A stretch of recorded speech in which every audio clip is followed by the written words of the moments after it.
জালিম শাসক ইয়াজিদের ভাগ্যে কি ঘটেছিল, আজকে এই বিষয়গুলো জানব।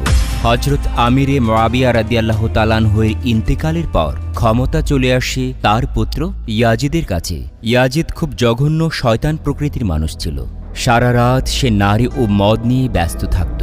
খেলাফতের দায়িত্ব ইয়াজিদের কাছে চলে আসার পর একটা পর্যায়ে সে বুঝতে পেরেছিল যে রাসূল সাল্লাল্লাহু আলাইহি ওয়াসাল্লামের প্রিয় দৌহিত্র হজরত হোসেন রাদিয়াল্লাহু তাআলা আনহু তার এই ক্ষমতায় থাকা কোনোভাবেই পছন্দ করবেন না। আর সে যেহেতু জানত এই পৃথিবীতে তার একমাত্র শত্রু হচ্ছে হজরত হোসেন রাদিয়াল্লাহু তাআলা আনহু, আর তাই সে ছলে বলে কৌশলে হজরত হোসেন রাদিয়াল্লাহু তাআলা আনহুকে হত্যার পরিকল্পনা করে। গভীর চক্রান্তের অংশ হিসেবে প্রথমে সে একটা চিঠি লিখল মদিনার গভর্নর ওয়ালিদ বিন উতলার বরাবর। সেখানে সে বলল, ইমাম হোসেন রাদিয়াল্লাহু তাআলা আনহু যেন তার ঈমানদার সঙ্গী সাথীদেরকে নিয়ে আসেন এবং